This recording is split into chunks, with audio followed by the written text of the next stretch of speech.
This is one of the most remarkable stories you will ever hear in your life. An incarcerated man who has been locked up for 26 years, still incarcerated today, has just won elected office. I kid you not. This is in Washington, D.C. D.C. has a law that allows for this to happen. Here's the first video. But now one convicted felon in the nation's capital is fighting back from the inside, showing the power of rehabilitation and making political history in the process. Here's our Devin Dwyer.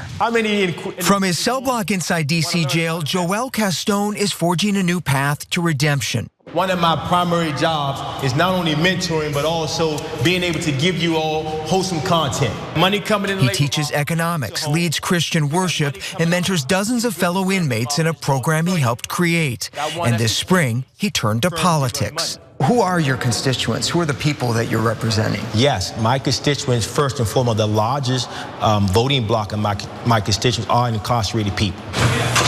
After 27 years locked up for murder as a teenager, Castone launched a campaign for a seat on D.C.'s Advisory Neighborhood Commission and won, becoming the first person in the nation's capital to win election while incarcerated. He got caught up when he was a teenager. He was a drug dealer. He was a gunman. He admits to his wrongdoings. Because of a law in D.C., and I'm actually for this law, you've heard me talk about it before. D.C. allows anyone to still participate in local elections. DC is not the only city that allows this, but it's definitely the largest. Now, here's the other part of this story. In 1994, it was in the same part of DC that as a teenager, swept up in a culture of drugs and guns, Castone was arrested and later convicted of the shooting death of another young black man, 18-year-old Rafik Washington. It is important to note right here, the family of that deceased young man from all of those years ago actually endorsed Joel to become a commissioner in DC. Less than 1% of the nation's estimated 1.8 million incarcerated residents have the right to cast ballots from behind bars, according to the Sentencing Project, a fact that sets the US apart from many large democracies. There's more to this story. Here it is. Maybe he's gonna take that experience and share how he got through it, and so others won't have to. That would be good. Some people are gonna look at this with disdain, but a lot of people are gonna think this is somebody who's really taking a step in the right direction.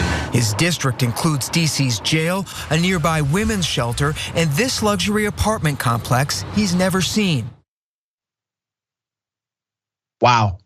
Now, the reporter posed the question to Joel and said, how can you represent people that you have never seen? So we know that he's seen the jail population, but he represents that actual district. And he had a great answer. His answer was basically, I'm going to make sure I utilize the power of convening, meeting with people, building coalitions. But here's the truth, here's the other side of that answer. You got plenty of politicians that don't meet with all of their constituents. They don't give a damn about all of their constituents. They care about a certain segment. Joel Castone cared about all of his constituents, ran a successful campaign while being incarcerated. Now he's a commissioner in DC politics. While incarcerated, 27 years, he has taught himself Mandarin, French, Spanish, and Arabic. He also has a curriculum of books to help inmates understand how to invest their money so that their families are empowered by their new knowledge. He saw deficiencies in the prison system and he started to fix them. Now, these individuals have the right to vote and they have the right to represent others. Well, I can tell you this, here's what I know off the bat. Nobody's going to corrupt that brother. You understand? Nobody's going to come in with a bunch of flashy dollars and corrupt his decisions. He is accountable directly to the people who elected him. There's more. Here's another video. Castone has taught himself Arabic and Mandarin, studies the Bible in French and Spanish, and has published a curriculum of books to help inmates learn the basics of investments and savings. We want people on the inside thinking like citizens, and it seems oxymoronic, right?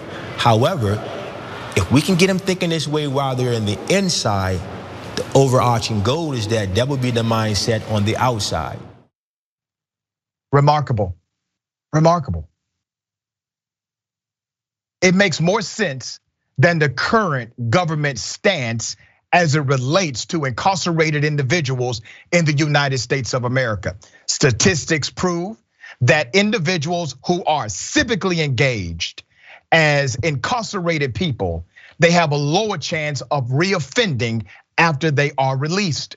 But we want to disconnect them from civic engagement. People that have learned new skills while being incarcerated have a lower chance of reoffending, or the recidivism rate drops when you have these programs inside of your prison facilities. And remember, he didn't wait for a program to do this. He started these programs as a single individual inside of prison. Think about how many people he has touched. How many men have come through that facility? They have now learned how to invest. They've learned a different language. They've learned how to do things better. They've learned how to self-discipline. They've learned things. And then when they go back into a free society, they have now brought the power of that knowledge with them. I dare to say that Joel Castone has already changed the lives of many just by having this kind of program inside of that facility for decades. He is serving 28 years. He's at 27. He's going to be released this year, hopefully. That is the hope. He gets out this year, but he will be on parole when he is released. Here's some more background to how we do incarceration in America. In most places, you don't lose your humanity, you don't lose your civil rights, social rights, political rights when you're incarcerated, said Mark Howard, director of the Prison and Justice Initiative at Georgetown University, whose research shows civic engagement in prison can reduce recidivism. Howard said it's also a matter of racial justice. 1 in 16 Black American adults is disenfranchised because of a conviction. 1 in 16. A rate 3.7 times higher than among non-blacks. The Sentencing Project found in a 2020 report. Wow, this is called fixing the problem. And here's another thing. If we really care about the treatment of everyone, including those who are incarcerated individuals, then having people who are incarcerated be able to interact with democracy, to have civic engagement opportunity, that is a very good way to hold politicians accountable to everybody in their district, everybody.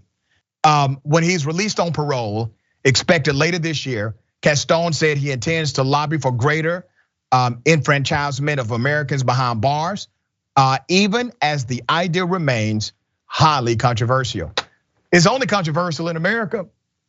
It's controversial here in this country because most of your major democracies, industrialized nations, they allow incarcerated individuals to still participate in democracy.